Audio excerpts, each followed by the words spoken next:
राज्यात विधानसभा निवडणुकांच्या नंतर आता राज्यातल्या प्रमुख पक्षांच्या प्रदेशाध्यक्षांच्या बदलाची चर्चा सुरू झाली आहे। राजकीय पक्ष या पदाबाबतची भाकरी फिरवणार असून त्यात कुणाच्या गळ्यात प्रदेशाध्यक्ष पदाची माळ पडणार याची उत्सुकता आहे।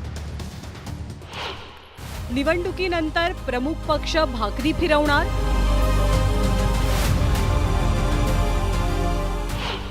प्रदेशाध्यक्ष बदलाचे वारे तेजीत। सर्व प्रमुख पक्षांचे प्रदेशाध्यक्ष बदलण्याची शक्यता।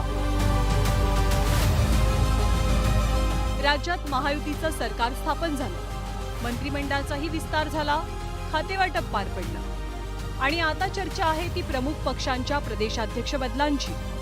प्रामुख्यानं भाजपा आणि काँग्रेस प्रदेशाध्यक्ष पदाची जबाबदारी नव्या नेतृत्वाकडे देण्याच्या विचारात असल्याची माहिती आहे। बुधवारी मुंबईत आशिष शेलार यांच्या नेतृत्वात भाजपच्या मुंबई प्रदेश भाजपची एक महत्त्वाची बैठकही पार पडली आहे। एक व्यक्ती एक पद या नियमाचा विचार केला तर भाजपात प्रदेशाध्यक्ष बदल अटळ मानला जातो। भाजपचे प्रदेशाध्यक्ष चंद्रशेखर बावनकुळे यांचा मंत्रिमंडळात समावेश झाल्यानं भाजपला लवकरच नवा प्रदेशाध्यक्ष मिळणार असल्याचा अंदाज आहे। येत्या 12 जानेवारीला शिर्डीत भाजपचं महाअधिवेशन पार पडतंय आणि याच अधिवेशनात नव्या अध्यक्षांच्या नावाच्या घोषणेची शक्यता व्यक्त होते।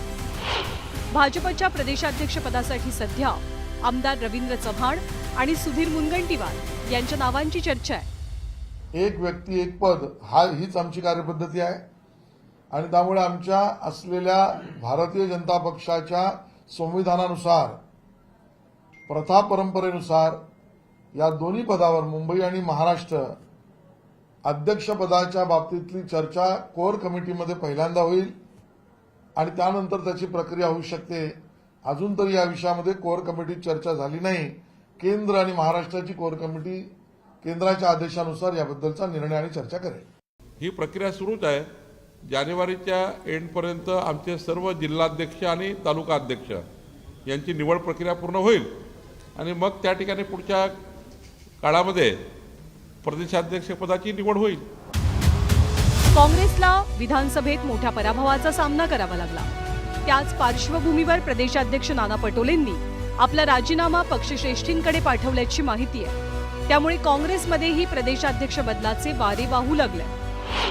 सध्या काँग्रेसकडनं सतेज पाटील, विजय वडेट्टीवार, यशोमती ठाकूर आणि संग्राम थोपटे यांची नावं प्रदेशाध्यक्ष पदासाठी आघाडीवर असल्याचं कळतंय। तर शरदचंद्र पवार पक्षाच्या जयंत पाटलांची प्रदेशाध्यक्ष पदाची टर्म याआधीच पूर्ण झाली आहे। त्यातच विधानसभा निवडणुकीतल्या पराभवामुळे नव्या प्रदेशाध्यक्षांची शक्यता बळावली। लोकसभेतल्या विजयानंतर आमदार रोहित पवारांनी याबद्दल जाहीररित्या वक्तव्य सुद्धा केलं होतं। अध्यक्ष बदलणार आहेत अशा चर्चा आहेत शरद पवार पक्षाचे, त्यात खरंच काही तथ्य आहे का? म्हणजे नाही बाबा, मला काय माहिती नाही। आमची 8 आणि 9 तारखेला जानेवारीमध्ये मीटिंग आहे, पण